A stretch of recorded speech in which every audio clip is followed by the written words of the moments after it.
Hello students, today I shall share my experience about negative sentence and affirmative sentence.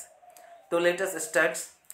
আজকে আমি তোমাদের affirmative sentence এবং negative sentence আলোচনা করব। অ্যাফার্মেটিভ সেন্টেন্স কাকে বলে এবং নেগেটিভ সেন্টেন্স কাকে বলে সেটা তোমরা খুব ভালো করে আজকে আমার এই ক্লাস থেকে জানতে পারবে।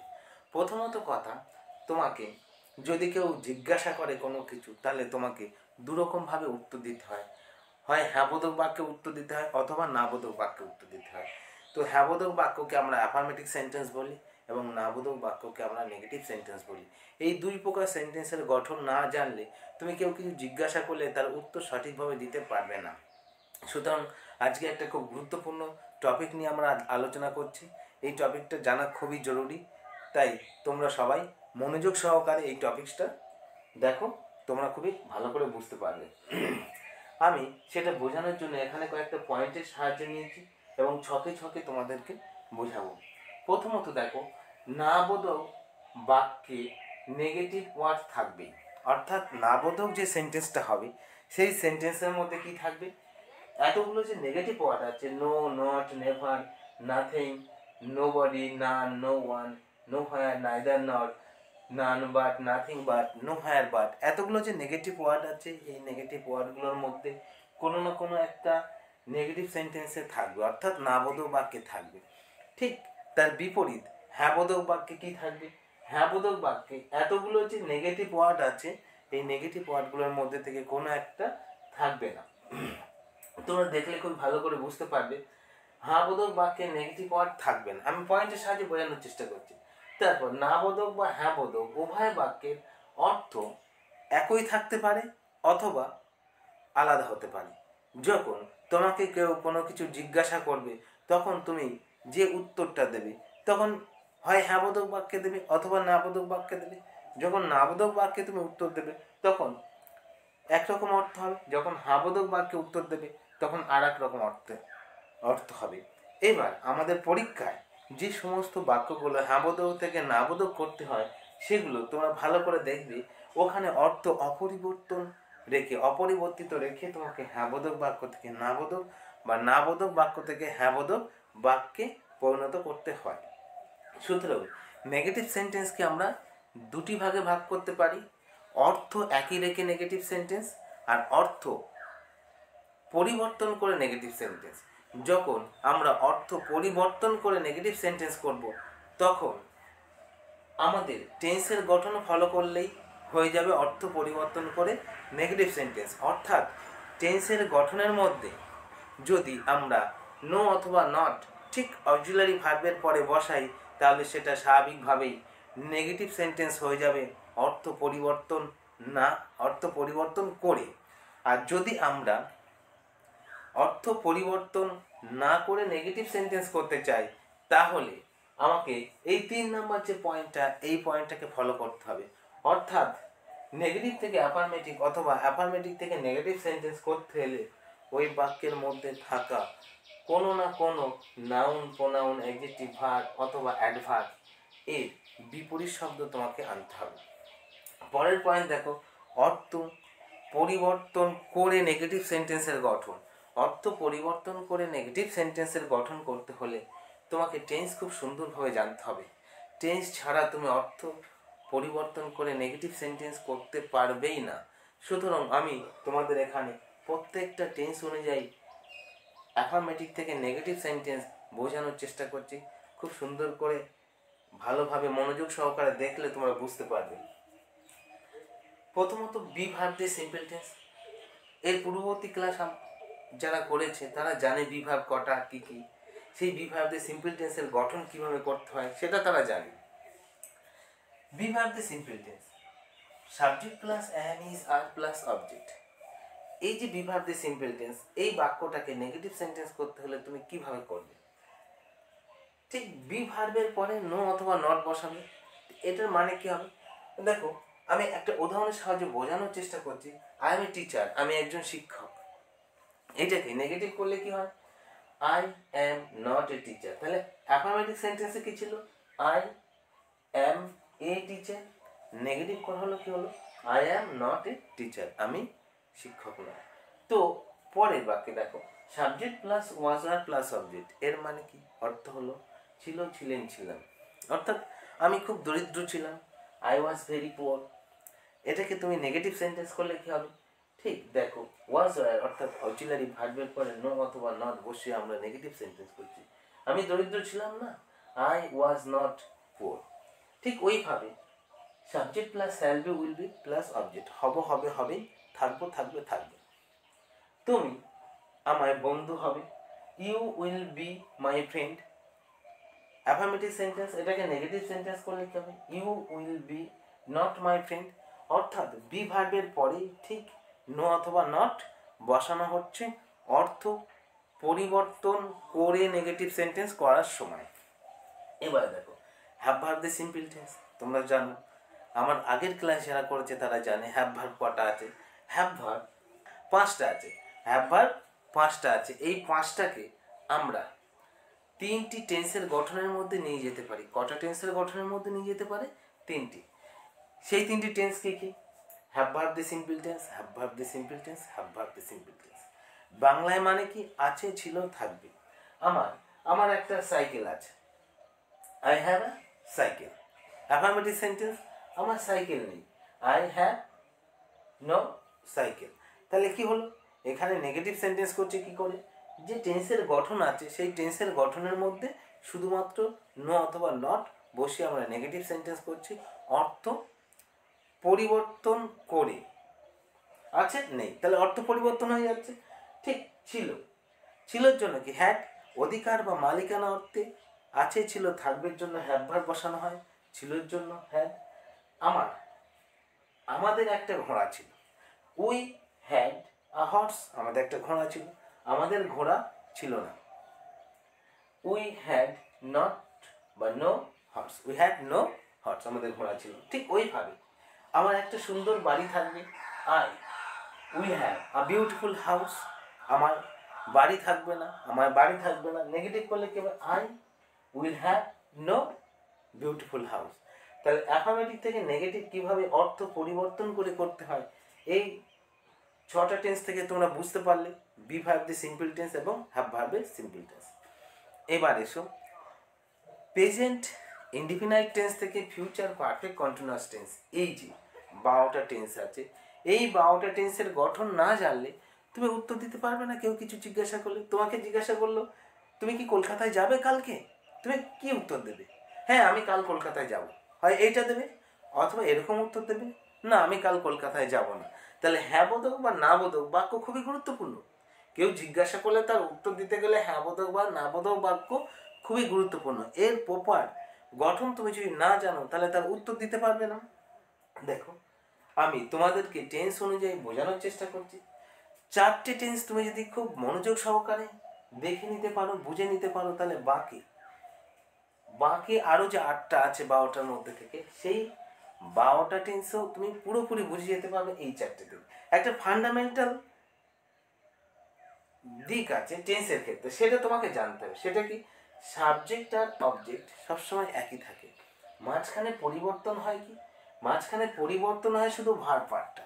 এই ভার্বটা কিভাবে পরিবর্তন হচ্ছে তুমি যদি জেনে যাও তাহলে টেন্সের গঠন তুমি খুব সহজে জানতে পারবে। আর টেন্সের গঠন জানতে পারলে ঠিক কোন জায়গায় নো অথবা নট বসিয়ে নেগেটিভ সেন্টেন্স করতে হয় আমি তোমাকে সেটা বলে দেবো, তুমি সেখানেই বসে নেগেটিভ সেন্টেন্স করে দেবে। তো দেখো, প্রথমে present indefinite tense. Present indefinite টেন্সের গঠন কি? Subject plus verb plus S বা ইএস প্লাস অবজেক্ট। এর নেগেটিভ সেন্টেন্স করতে হলে তোমাকে একটা অক্সিলারি ভার্ব আনতে হবে। অক্সিলারি ভার্ব কি? প্রেজেন্ট ইনডিফিনাইট টেন্সের অক্সিলারি ভার্ব হচ্ছে ডু অথবা ডাস। পাস্ট ইনডিফিনাইট টেন্সের অক্সিলারি ভার্ব হচ্ছে ডিড। আমাকে নো অথবা নট বসাতে হবে ঠিক অক্সিলারি ভার্বের পরে এবং ডুইং ভার্বের আগে। বুঝতে পারলে? ঠিক অক্সিলারি ভার্বের পরে এবং ডুইং ভার্বের আগে। শুধুমাত্র প্রেজেন্ট ইনডিফিনাইট এবং পাস্ট ইনডিফিনাইট টেন্সে অক্সিলারি ভার্ব নেই। সুতরাং এই দুটো টেন্সের জন্য অক্সিলারি ভার্ব তোমাকে আনতে হবে। আর অন্য সমস্ত টেন্সের ক্ষেত্রে কি আছে? অক্সিলারি ভার্ব আছে। সুতরাং অন্য কোনো টেন্স নিয়ে তোমার টেনশন করার কোনো দরকার নেই। দেখো আমি বোঝানোর চেষ্টা করছি। প্রেজেন্ট ইনডিফিনাইট টেন্সে অক্সিলারি ভার্ব ডু অথবা ডাস। ঠিক পাস্ট ইনডিফিনাইট টেন্সে অক্সিলারি ভার্ব হচ্ছে ডিড। উদাহরণ সহকারে আমি তোমাদেরকে বোঝানোর চেষ্টা করছি। দেখো, Ram goes to school, Ram স্কুলে যায়, এটাকে নেগেটিভ সেন্টেন্স করে লিখতে হবে। Ram does not go to school. তাহলে কি হলো, নো অথবা নট কোথায় বসাতে হলো আমাকে? অক্সিলারি ভার্বের পরে। ভরত বনে গিয়েছিল, তাহলে past indefinite Bharat went to forest, এটা V2 হয়ে যেত তখন। এটাকে নেগেটিভ সেন্টেন্স করলে কি হবে? পাস্ট ইনডিফিনাইট টেন্সের অক্সিলারি ভার্ব কি? ডিড, ডিডের পরে নো অথবা নট বসতো, তাহলে ভারত ডিড নট, এইটা চেঞ্জ হয়ে যাবে। এইটা চেঞ্জ হয়ে গিয়ে তোমাকে নেগেটিভ সেন্টেন্স করতে হবে। তাহলে কি হচ্ছে? Bharat did not go two forest. Ramchandra গেছিল, আমরা জানি, ভারত তো যায়নি, তাহলে এটা নেগেটিভ সেন্টেন্স। এবার আর একটা মজার বিষয় দেখো, টেন্সটা 1:3 এইভাবে চলে। অর্থাৎ একটা টেন্স তুমি জানতে পারলে আরও দুটো টেন্স তোমার জানা খুব সহজ হয়ে যায়। কিভাবে হয়? ইনডিফিনাইট আমাদের 3টি আছে জানো, কন্টিনিউয়াস 3টি, পারফেক্ট 3টি, পারফেক্ট কন্টিনিউয়াস 3টে। প্রত্যেকটা টেন্স 3টে করে আছে। যদি প্রত্যেকটা টেন্স 3টে করে থাকে, তাহলে তুমি কিভাবে তৈরি করবে সেই সিস্টেমটা দেখো। Present continuous tense, present continuous টেন্সে প্রেজেন্টের বি ভার্ব এসছে। যদি এটাকে আমি পাস্ট কন্টিনিউয়াস টেন্স করি, তাহলে কি পাস্টের বি ভার্ব আসবে। যদি আমি এটাকে ফিউচার কন্টিনিউয়াস করি, তাহলে এখানে ফিউচারের বি ভার্ব আসবে। আমি এখানে বি ভার্বগুলোকে 3টি ভাগে ভাগ করে দেখানোর চেষ্টা করেছি। Subject am is are, subject was are, subject shall be will be. এই তো এই বি ভার্বের পরেই দেখো verb plus ING plus object, অর্থাৎ subject am is are, verb plus ING plus object. এইটা প্রেজেন্ট কন্টিনিউয়াস টেন্সের গঠনে আছে। এই প্রেজেন্ট কন্টিনিউয়াস টেন্সের বাক্যটাকে আমি যদি পাস্ট কন্টিনিউয়াস টেন্সে নিয়ে যেতে চাই, আমার কোনো হেডেক টেনশন নেওয়ার দরকার নেই। শুধু এই যে এম ইজ আর, এটাকেই পাল্টে দিলে পাস্ট কন্টিনিউয়াস টেন্স হয়ে যাবে। এম ইজ আরটাকে পাল্টে ওয়াজ আর দিলে পাস্ট কন্টিনিউয়াস হবে। ওয়াজ আর পাল্টে শ্যাল বি উইল বি দিলে ফিউচার কন্টিনিউয়াস টেন্স হয়ে যাবে। এখানকার দেখো বি ভার্বে সিম্পল টেন্সের গঠনের মধ্যে শুধুমাত্র ভার্ব প্লাস আইএনজি দিলেই কি হয়ে যাবে? কন্টিনিউয়াস টেন্স হয়ে যাবে। অর্থাৎ কন্টিনিউয়াস টেন্স তুমি 3টে জেনে গেলে। এবার এসো পারফেক্ট কন্টিনিউয়াস টেন্স বা পারফেক্ট টেন্স। পারফেক্ট টেন্স কটা আছে? পারফেক্ট টেন্স 3টি আছে। Present perfect tense, past perfect tense, future perfect tense. Present perfect টেন্সের গঠন কি? কিভাবে প্রেজেন্ট পারফেক্ট টেন্সের গঠন হয়েছে তোমাকে এটা খুব ভালো করে জানতে হবে। হ্যাভ ভার্ব দিয়ে যে সিম্পল টেন্স ছিল, 3টি ছিল হ্যাভ ভার্ব দিয়ে simple tense. Subject plus haves plus object, subject had plus object, subject shall have will have plus object. এই 3টি হ্যাভ ভার্ব দিয়ে সিম্পল টেন্স। এই 3টি হ্যাভ ভার্ব দিয়ে সিম্পল টেন্সের মধ্যে তুমি যদি V3 বসাও বা V3 দাও, তাহলে সেটা পারফেক্ট টেন্স হয়ে যাবে। কোনো না কোনো পারফেক্ট টেন্স হবেই। দেখো প্রেজেন্ট পারফেক্ট টেন্সের গঠন দিয়ে তুমি পাস্ট পারফেক্ট টেন্স এবং ফিউচার পারফেক্ট টেন্সের গঠনটা খুব সুন্দর করে জেনে নিতে পারবে। আমি বোঝানোর চেষ্টা করছি। Subject plus have plus V3 plus object, present perfect টেন্সের গঠন। পাস্ট পারফেক্ট টেন্সের গঠন করলে শুধুমাত্র হ্যাভ্যাসটাকে আমি হ্যাড করে দেবো, পাস্ট পারফেক্ট টেন্সের গঠন হয়ে যাবে। পাস্ট পারফেক্ট টেন্সের গঠনটাকে আমি ফিউচার পারফেক্ট টেন্সের গঠনে নিয়ে যাবো। কী করবো? ওই যে হ্যাভ ভার্ব আছে, হ্যাভ ভার্বটাকে আমি শ্যাল হ্যাভ উইল হ্যাভ করে দেবো। অর্থাৎ হ্যাভ ভার্বগুলো চেঞ্জ করে আমি পারফেক্ট টেন্স 3টি সবসময় চেঞ্জ করে নিতে পারছি। একটা থেকে আরেকটায়, আরেকটা থেকে আরেকটা যেতে বা আসতে পারছি। তাহলে একটা দেখো subject plus haves plus object. আমি সকালে ব্রেকফাস্ট খাইনি। I have not taken my breakfast in the morning. এটা কি? I have not taken my breakfast in the morning, present perfect টেন্সের বাক্য। আমি ব্রেকফাস্ট নিয়েছি, কেউ আমাকে জিজ্ঞাসা করলো। Suppose my mother asked me, have you taken your breakfast? No, বা না আমি ব্রেকফাস্ট নেয়নি। তাহলে কি করে ইংলিশ করা হবে? তুমি যদি এক কথায় উত্তর দাও নো নো, কিন্তু পুরো সেন্টেন্সে তুমি যদি উত্তর দিতে চাও, তাহলে তোমাকে অবশ্যই টেন্স ফলো করতে হবে। নেগেটিভ সেন্টেন্স তো কিছুই না, শুধু টেন্সের গঠনের মধ্যে সঠিক জায়গায় নো অথবা নট বসানো, এটাই তো। তুমি টেন্স যদি না জানো, নেগেটিভ সেন্টেন্স করতেই পারবে না। একটার সঙ্গে আরেকটা রিলেটেড, টেন্স না হলে কিছুই হয় না। সেটা তুমি আমার ক্লাস করতে করতে বুঝতে পারবে। আর আমি আমার ক্লাস করানোর সময় তোমাকে প্রত্যেক দিন এই টেন্সের ধারণা দিতে দিতে টেন্স তোমাকে আমি শিখিয়ে নেব। এবার দেখো, তাহলে প্রেজেন্ট পারফেক্ট টেন্সের গঠনে subject plus have has plus object. এর নেগেটিভ সেন্টেন্স করতে হলে হ্যাভ হ্যাজের পরে আমি নো অথবা নট বসাবো, তারপর ভিতরি, তারপর অবজেক্ট ওইভাবে বসবে। ঠিক পাস্ট পারফেক্ট টেন্সের গঠন করলে এই যে হ্যাভ ভার্ব আছে, এই হ্যাভ ভার্বটাকে আমি হ্যাড করে দেবো, অর্থাৎ পাস্টের হ্যাভ ভার্ব হ্যাড। তাহলে পাস্ট পারফেক্ট টেন্সের নেগেটিভ সেন্টেন্সের গঠন হয়ে যাবে। ঠিক ফিউচার পারফেক্ট টেন্সের গঠনে আমি নো অথবা নট বসাবো। কীভাবে বসাবো? ফিউচার পারফেক্ট টেন্সের গঠন কি? Subject plus shall have will have plus V three plus object. এই যে হ্যাভ ভার্বের সহযোগিতা নিয়ে ফিউচার পারফেক্ট টেন্স হয়েছে। তাহলে হ্যাভ ভার্ব দিয়ে সিম্পল টেন্সের ক্ষেত্রে আমাকে যেটা আছে সেটার সঙ্গে আমি ভিতরি যোগ করে পারফেক্ট টেন্স করেছি, future perfect tense.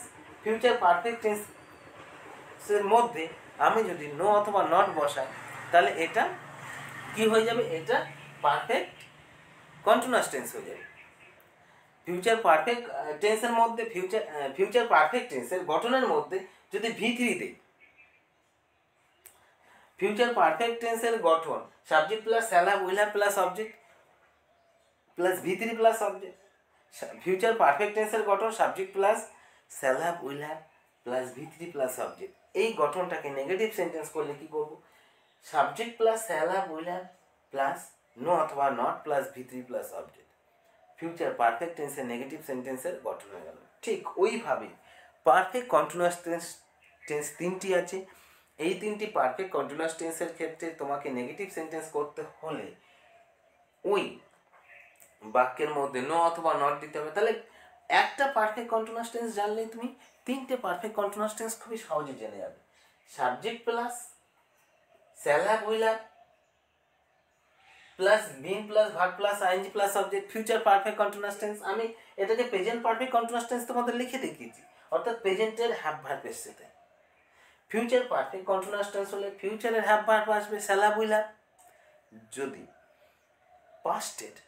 Past perfect continuous টেন্সের আমি গঠন করি তাহলে এইটাকে হ্যাভ হ্যাজটাকে পরিবর্তন করে হ্যাড করে দেবো, বিন ভার্ব প্লাস আইএনজি একই থাকবে। তাহলে নেগেটিভ সেন্টেন্স করলে কি হবে? সাবজেক্ট প্লাস এই হ্যাভ হ্যাজের জায়গায় হ্যাড বসিয়ে দেবো, নো অথবা not been verb plus ING plus subject, আমার পাস্ট পারফেক্ট কন্টিনিউয়াস টেন্স হয়ে। অর্থাৎ প্রত্যেকটা টেন্সের গঠন না জানলে তুমি নেগেটিভ সেন্টেন্স করতে পারবে না। এবার এসো পরবর্তী পয়েন্ট কি আছে। আশা করি তোমরা টেন্স অনুযায়ী নেগেটিভ সেন্টেন্সের গঠন